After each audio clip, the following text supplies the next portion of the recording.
I stood frozen in the doorway of my late husband's farmhouse, my hands trembling so badly that the keys Mr. Thompson had given me slipped through my fingers and clattered onto the wooden floor. The sound echoed through the space, but I barely heard it. My eyes were locked on what lay before me, and I couldn't breathe. The living room wasn't empty like I'd expected. It was full of life, evidence of people who clearly lived here. There were 3 couches arranged around a coffee table, scattered with books and magazines. Women's sweaters hung over chairbacks in different sizes. A pair of small shoes sat by the door. Children's shoes. My throat tightened as my gaze moved to the walls. Drawings. Dozens of children's drawings were taped up everywhere. Crayon pictures of flowers, houses, stick figure families. On the mantel above the fireplace sat photograph after photograph in mismatched frames. Young women smiling at the camera. Teenage girls. Children I'd never seen before in my life. Not a single picture of me. Who were these people? And why had George forbidden me from ever coming here? Let me go back 3 weeks, to when this nightmare started. George died on a Tuesday afternoon. The police came to my door at 4:17 p.m. I remember because I'd just gotten home from work and hadn't even taken off my coat. They said his car went off the road near Moorfield Pass. He died instantly. I stood there nodding, hearing the words but not really understanding them. George was just gone. We'd been married 15 years. Our relationship wasn't passionate or exciting, but it was steady, comfortable. George worked as an accountant, and I kept books for a local hardware store. We had dinner together most nights, watched television, lived a quiet life. At least, I thought we did. 3 days a week, Monday, Wednesday, Friday, George would leave early in the morning and not come back until evening. Going to the farm, he'd say, kissing my forehead. The farm had belonged to his family, some property out in the country he'd inherited. I'd asked to visit once, years ago, when we were first married. The way his face had changed still stuck in my memory. His jaw had tightened, and his eyes went hard in a way I'd never seen before or since. No, he'd said firmly. The farm is my responsibility, Amanda. I need you to promise me you'll never go there. It's not safe, old buildings, equipment that could hurt you. Promise me. I'd promised. I was good at following rules, at not making waves. If George wanted the farm to be his private domain, fine. I had my own life, my own routines. I never asked again. After the funeral, George's lawyer, Mr. Thompson, called and asked me to come to his office. He was an elderly man with kind eyes that seemed sad when he looked at me. We sat in his leather chairs while he went through the basics of George's will. The apartment we lived in, our modest savings, it all came to me, as expected. Then Mr. Thompson reached into his desk drawer and pulled out a set of keys on a simple ring. He slid them across the polished wood toward me. "The farm is yours now, Mrs. Pierce," he said quietly. I stared at the keys like they were a snake. "I'll sell it," I said immediately. "I don't know anything about farming or property management. I'll just sell it." Mr. Thompson's expression grew troubled. He leaned forward, folding his hands together. "Mrs. Pierce, your husband was a complicated man. The farm, well, I think you should see it yourself before making any decisions about what to do with it." Something in his tone made my skin prickle. "What do you mean, complicated? What's at the farm?"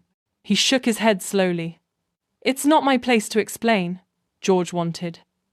"He made me promise that if anything happened to him, you'd receive the keys and the choice would be yours. Please, just go see it before you decide anything." I left his office with those keys burning a hole in my purse. For a week, I tried to ignore them. I went to work, came home, sorted through George's clothes to donate, handled all the practical matters of death. But every night, I'd lie in bed thinking about that farm, the place George had forbidden me from seeing for 15 years. What could possibly be there that was so secret? Finally, curiosity won. Yesterday morning, I'd gotten in my car and driven 2 hours into farm country, following the GPS coordinates Mr. Thompson had written down. The property was larger than I'd imagined. A main house, 2 big barns, several smaller buildings, all surrounded by fields. Everything looked well maintained, not abandoned like I'd expected. I'd parked in front of the house, my heart pounding. The key turned smoothly in the lock. The door swung open. And now here I stood, staring at evidence that my husband had been living some kind of double life I couldn't begin to understand. My hands were still shaking as I bent to pick up the dropped keys. That's when I heard it. A soft creak from somewhere above me. Footsteps crossing the floor upstairs. Someone was in this house with me. My heart slammed against my ribs as I heard another footstep above me, then the soft click of a door closing. Every instinct screamed at me to run back to my car, but my feet wouldn't move. This was my property now. My house. Who was upstairs? Hello? My voice came out shaky and thin. I know someone's up there. This is private property. Silence! Then I heard whispered voices, more than one person. My hand fumbled for my phone in my pocket, fingers poised to dial 911. I moved toward the staircase, each step feeling like I was walking through mud. I'm calling the police right now, I said, louder this time, trying to sound braver than I felt. You need to come out. Please don't. The voice was young, female, and absolutely terrified. Please, please don't call the police. I froze on the 3rd step. A girl emerged at the top of the stairs, and my breath caught. She couldn't have been more than 16, painfully thin, with tangled blonde hair and red-rimmed eyes. She was shaking worse than I was. Please, she said again, tears streaming down her face. He promised we were safe here. He promised. Who promised? What are you talking about? My mind raced. Who are you? Before she could answer, another woman appeared behind her. This one was older, maybe in her 30s, with dark hair pulled back and sharp, distrustful eyes. She put a protective hand on the girl's shoulder and stared at me with open hostility. Who are you? The woman demanded. What are you doing here? I'm Amanda Pierce, I said, my voice stronger now, despite my confusion. This farm belonged to my husband, George. He died 3 weeks ago, and I inherited it. Now I'm asking you again. Who are you, and what are you doing in my house? The girl made a choking sound. The older woman's face went pale. Your husband? The woman said slowly. Mr. George was married. The way she said it, the genuine shock in her voice, made something cold settle in my stomach. I climbed the rest of the stairs carefully, keeping my phone visible in my hand. When I reached the top, I could see they were standing in front of a bedroom door, like they were guarding it. Yes, married to me for 15 years, I said. Now please, tell me what's going on. The older woman studied my face for a long moment, then seemed to make a decision. Her shoulders dropped slightly. My name is Helena. I've been living here for 3 years. This is Claire. She's been here for 8 months. She paused. Mr. George never mentioned having a wife.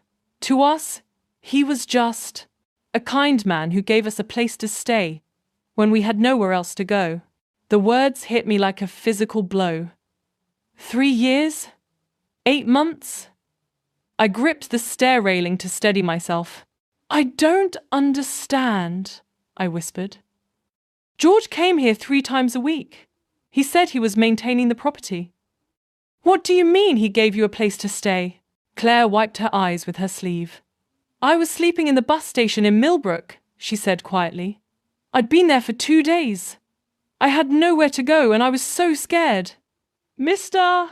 George found me there. He bought me dinner and asked if I needed help. I thought he might be like other men who'd offered to help. But he wasn't. He just brought me here and said I could stay as long as I needed to be safe. My legs felt weak. I moved to sit on the top step, trying to process this. Safe from what? Helena answered this time. Everyone here is running from something, Mrs. Pierce.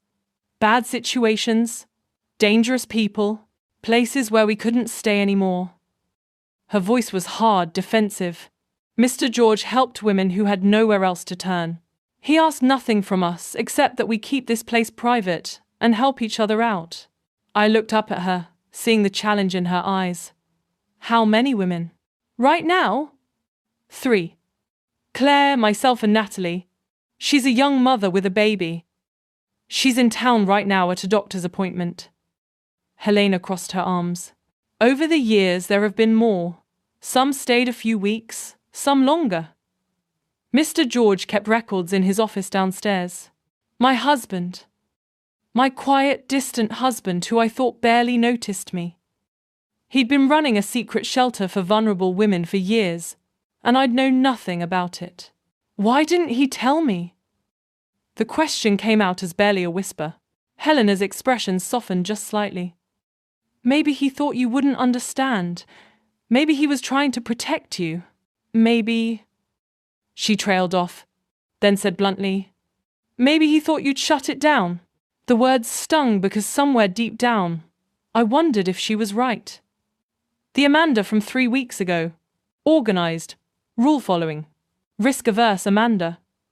Would she have understood this? Would she have accepted her husband harboring strangers, taking on liability, putting himself in potential danger? I didn't get to answer that question because Claire suddenly gasped, looking out the hallway window that faced the driveway. There's a truck coming, she said, her voice rising in panic. Helena, there's someone coming. Helena rushed to the window and her face went sheet white. She grabbed my arm hard enough to hurt. Did anyone follow you here? She demanded. Did anyone see you come? No, I don't think so. Why? Who is it? Claire had started backing away from the window, her whole body trembling. Helena's grip on my arm tightened. That's Brendan Lowe, she said urgently. Claire's stepfather. Mrs. Pierce. If he finds her here, he'll kill her. Helena's words turned my blood to ice. I looked at Claire and saw pure terror on her face. She'd gone completely white and was backing against the wall, making herself as small as possible. Upstairs closet now, Helena hissed at Claire, practically pushing her down the hallway. Don't make a sound. Don't come out until I tell you it's safe. I watched Claire disappear into a room, heard the closet door close. My mind was spinning, but something deeper than thought took over. Some instinct I didn't know I had. A frightened child was in my house, and a dangerous man was outside. Nothing else mattered. Stay up here with her, I told Helena. I'll handle this. You don't understand what he's capable of. Then I won't let him in, I said firmly, surprising myself with how steady my voice sounded. This is my property. Legally, he has no right to be here. I walked downstairs on shaking legs, forcing myself to breathe normally. Through the front window I could see a man getting out of a dusty pickup truck. He was big, over 6 feet tall, broad-shouldered, maybe in his mid-40s. Even from a distance there was something threatening about the way he moved. I opened the front door before he could knock, stepping out onto the porch and pulling the door firmly closed behind me. I wanted my body blocking any view into the house. Can I help you? I asked, channeling every ounce of confidence I could fake. He looked me up and down with cold grey eyes. Who are you? I'm Amanda Pierce. I own this property. And you are? Brendan Lowe. He didn't offer his hand. I'm looking for someone. A blonde girl. 16 years old. Skinny. You seen anyone like that around here? My heart hammered, but I kept my expression neutral. I just inherited this farm from my late husband. I've been here less than an hour, and the property was empty when I arrived. No one's been around. His eyes narrowed. That's so. Mind if I take a look inside? Yes, I do mind. I crossed my arms. This is private property, Mr. Lowe. Unless you have a warrant or some legal authority to be here, I'm going to have to ask you to leave. He took a step closer, and I could smell cigarettes and something sour. The girl I'm looking for is my stepdaughter. She ran away from home 8 months ago. That makes it family business, not trespassing. If your stepdaughter is a runaway, That's a matter for the police, I said, holding my ground even though my knees felt like water. Have you filed a missing person report? Something flickered across his face. Annoyance. Maybe anger. I've been handling it myself, looking in places she might go, and I got a tip that this farm has been helping certain people, hiding them. My stomach dropped, but I kept my voice level. I don't know what you're talking about. My husband used this as storage property. I'm just here to assess what needs to be done before I sell it. Brendan studied me for a long moment. Then he smiled, and it was one of the most unpleasant expressions I'd ever seen. You're lying. I can always tell when someone's lying to me. He moved forward, like he was going to push past me into the house. Without thinking, I pulled out my phone and held it up. Take one more step, and I'm calling the sheriff. I said loudly. You're on private property without permission. That's trespassing. I don't care what family business you think you have. You leave now or I press charges. We stood there in a standoff, his bulk towering over me. For a terrible moment, I thought he might actually force his way in. His hands clenched into fists at his sides. Then he stepped back, but his eyes stayed locked on mine. You know what happens to people who lie to me, he said quietly. Bad things, accidents. You seem like a nice lady. Wouldn't want anything unfortunate to happen. Are you threatening me? I kept my phone up, making sure he could see my finger hovering over the call button. He held up his hands in mock surrender. Just giving friendly advice. This area can be dangerous. Lots of accidents on these country roads. Your husband, for instance, heard he died in a car crash. Real tragedy. The way he said it made my skin crawl. Was he implying something about George's death? Get off my property. Now. Brendan backed toward his truck slowly, keeping his eyes on me the whole time. I'll be going. But I'll be around. And when I find my stepdaughter, and I will find her, there's going to be consequences for anyone who helped hide her from me. You remember that? He climbed into his truck and started the engine.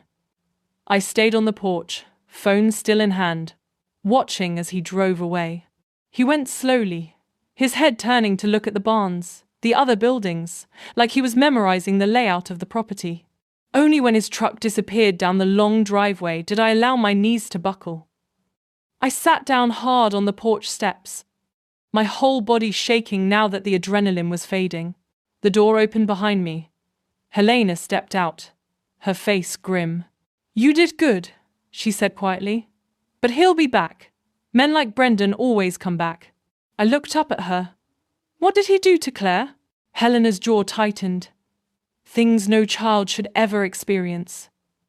Her mother tried to protect her, but Brendan put her in the hospital.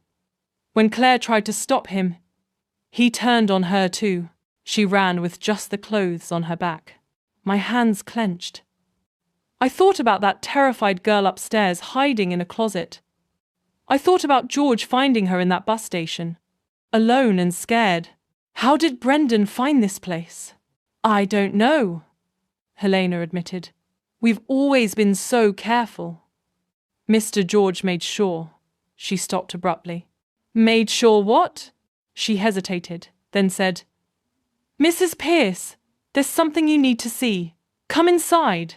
I followed Helena inside, my legs still unsteady. Claire emerged from upstairs, her face streaked with tears. She looked at me with something like awe. You stood up to him, she whispered. No one ever stands up to Brendan. I didn't feel brave. I felt terrified and confused and angry at my dead husband for leaving me in this impossible situation. But I managed a small nod at Claire before Helena led me down the hallway to a closed door I hadn't noticed before. This was Mr. George's office, Helena said, opening it. He kept it locked, but I know where he hid the key. After he died, I looked through some of his things, trying to understand what we should do. The office was small and neat, just like George always kept his workspace at home. A desk with an old computer, filing cabinets, shelves of books. Helena pulled open the bottom desk drawer and felt around until something clicked. A false bottom lifted up, revealing a hidden compartment. Inside was a leather journal, some photographs, and a stack of papers. Helena handed me the journal. "You should read this.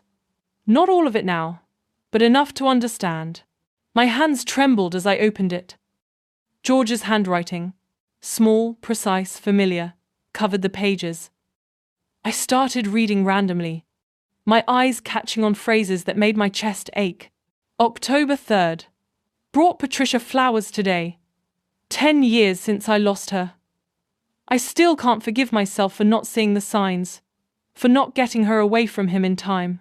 This work doesn't bring her back, but maybe it means her death wasn't completely meaningless. Patricia, George's younger sister. He'd told me she died before we met, but never explained how. I'd assumed illness or an accident. I turned more pages. April 12th. New arrival today. Woman named Helena, bruises on her arms she tried to hide. Asked her if she needed a safe place to stay. The look of desperate hope in her eyes reminded me so much of Patricia. I can't save my sister, but I can save others. I looked up at Helena. She was watching me with an unreadable expression. "He never told you about his sister?" she asked. I shook my head, not trusting my voice. "He told me," Helena said softly. "About 6 months after I got here. We were working in the garden and he just started talking. Said his sister had been in a bad relationship, that her boyfriend got more and more controlling, then violent.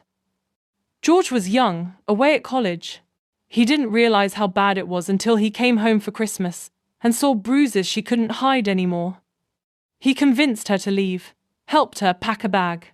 Helena paused, her own eyes distant with the memory of whatever George had told her. "But her boyfriend found out. Came after her. George's sister died that night. The boyfriend pushed her down a flight of stairs when she tried to leave. Claimed it was an accident. Only served 3 years. The room spun slightly.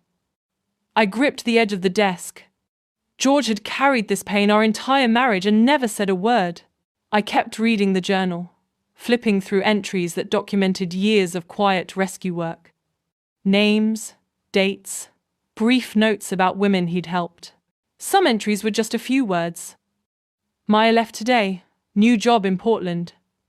She smiled. Others were longer, detailing the complicated logistics of keeping everyone safe. Then I reached the recent entries, from just before George died. My blood went cold. May 2nd. Found something disturbing today. Someone left photographs under my apartment door. Pictures of the farm, of Helena in the garden, of Claire reading on the porch. No note, just the photos. Someone knows what I'm doing here. May 5th. More photos today. These had dates written on the back. Times when I was at the farm. Someone has been watching, documenting. I need to be more careful. Need to think about what to do. May 8th. Decided I have to go to the police. This is bigger than my need for privacy now. If someone dangerous has found the farm, I need official protection for the women here. We'll go tomorrow after work. The next page was blank. I checked the date of the last entry. May 8th. George died on May 9th. He never made it to the police, I said, my voice hollow. Helena shook her head. His car went off the road the next day. I looked through the other items in the hidden compartment. The photographs George had mentioned. Clear shots of the farm, of the women, taken with a telephoto lens from a distance. On the back of each, dates and times written in unfamiliar handwriting. And tucked beneath them, a business card for a private investigation firm in Millbrook. Someone hired a private investigator, I said slowly, the pieces clicking together. Someone was looking for one of you, and they found this place. Brendan, Claire said from the doorway. She'd come down so quietly I hadn't heard her. It has to be Brendan. He has money from his business. He's obsessed with finding me, proving I can't run away from him. Helena's face was grim. If he hired that investigator, then he's known about this place for weeks, maybe longer. The implications crashed over me like a wave. The photographs had appeared days before George's accident. George had been planning to get help, to involve authorities, and then suddenly his car went off the road on a clear day. Do you think... I couldn't finish the sentence. It sounded too much like a conspiracy theory, too paranoid, but Helena finished it for me. Do I think someone killed Mr. George? Yes. I've thought that since the day we heard he died. He was the most careful driver I ever knew. My husband, murdered. To keep this place secret, or to keep him from protecting these women, or both. And now I'd inherited not just property, but danger. I pulled out my phone, hands shaking again, but for a different reason now. This wasn't just about trespassing anymore. This was about something much darker. We need help, I said. We need to call. A brick crashed through the front window, glass exploding across the living room floor. We all jumped, Claire screaming. The brick rolled to a stop on the carpet, white paper wrapped around it and secured with a rubber band. With trembling fingers, I unwrapped the note. Block letters, written in black marker. Stop hiding what doesn't belong to you.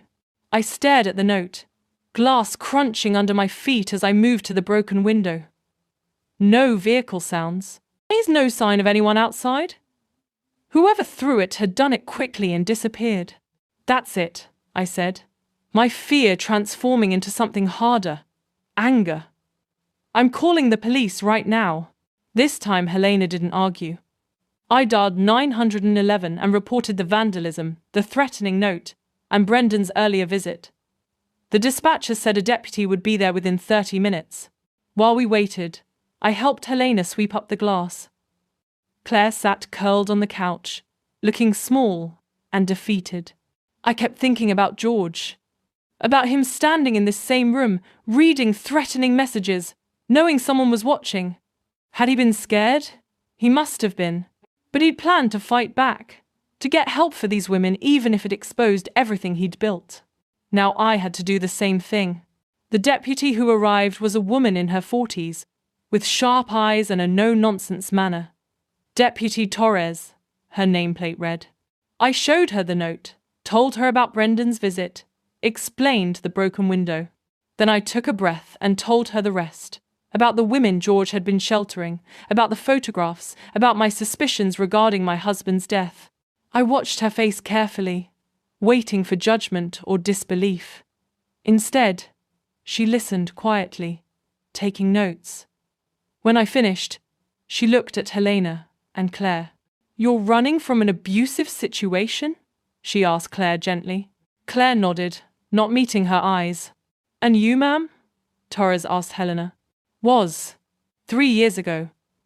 I'm safe now, but I have nowhere else to go. Mr. George let me stay. Deputy Torres tapped her pen against her notepad. What your husband was doing, Mrs. Pierce? His heart was in the right place. But it's complicated legally.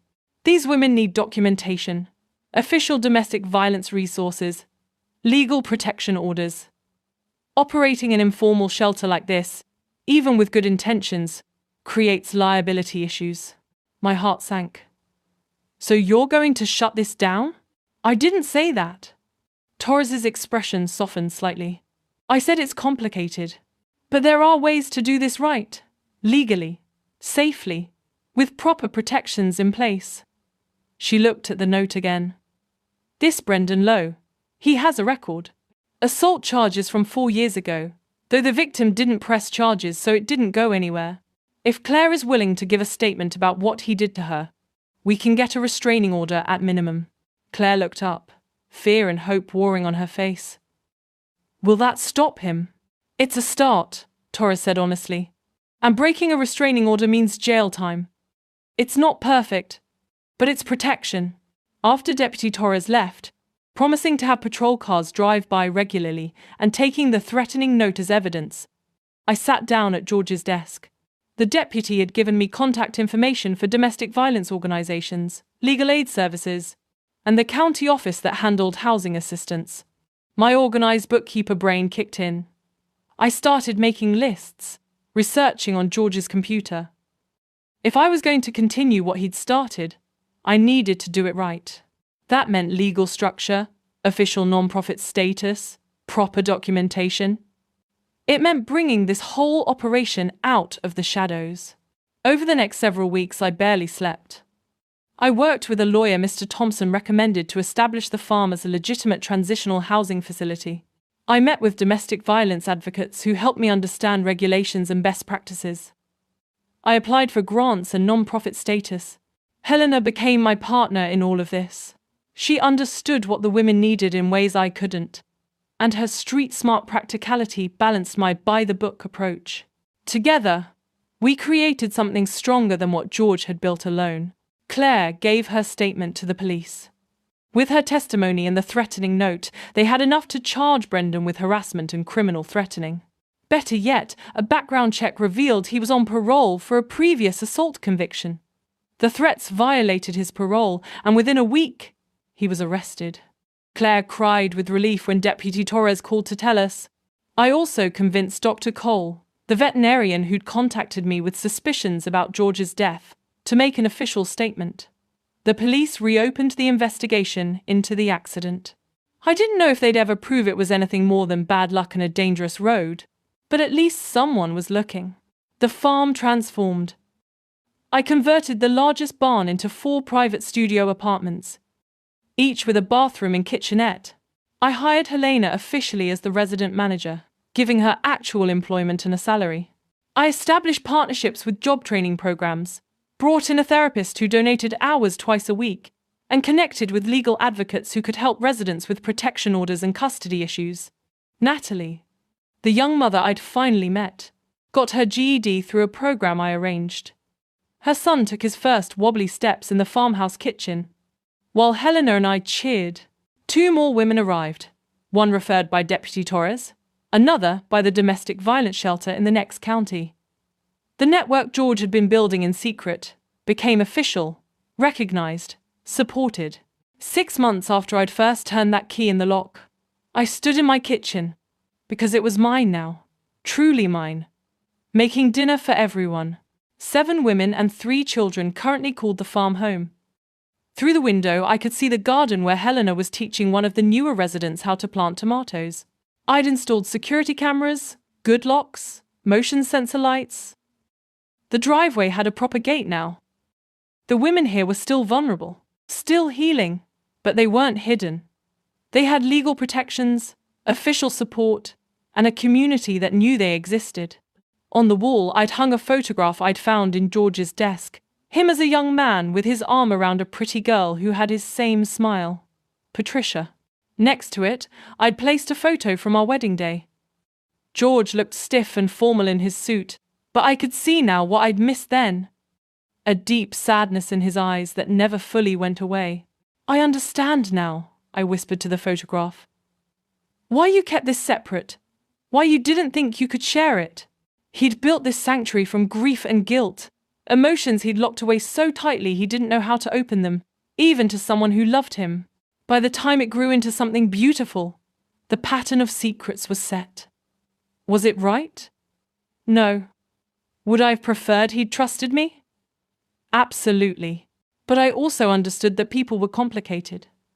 Love existed even in imperfect forms. And sometimes the greatest gifts came wrapped in the strangest packages. I'd been transformed too. The careful, risk-averse bookkeeper who'd spent 15 years in a comfortable but empty marriage now ran a sanctuary for the vulnerable. I made decisions that affected lives. I'd stood up to a dangerous man on my porch. I'd learned that the most important rules weren't always the ones written in law books. Sometimes they were written in compassion. That evening, after everyone was fed and the kitchen cleaned, after the children were in bed and the house settled into peaceful quiet, I locked up and set the security system. I touched the photographs by the door. My small ritual now. They're safe, George, I said softly. I've got it from here. I promise. The farm that had been forbidden was now my purpose. The husband who'd kept secrets had given me the greatest gift, even if he'd done it imperfectly. The locked door that once excluded me had become the open door through which I welcomed those who had nowhere else to go. I turned off the lights and climbed the stairs to my bedroom. I'd moved into the farmhouse completely now, leaving our old apartment behind. Through the window, I could see the barn lights glowing softly. the shadows of the trees George had planted years ago. For the first time since his death, I felt complete peace. The mystery was solved. The secret was understood. And the work, the beautiful, difficult, essential work of giving safety to those who'd known only danger, continued. My husband had saved his sister too late, so he'd spent years saving others. Now I would honor both of them by making sure that salvation didn't have to hide in shadows anymore. The farm stood quiet in the darkness, sheltering its residents. And I, Amanda Pierce, stood guard over it all. No longer the woman who'd been kept away, but the woman who would make sure no one who needed sanctuary would ever be turned away again.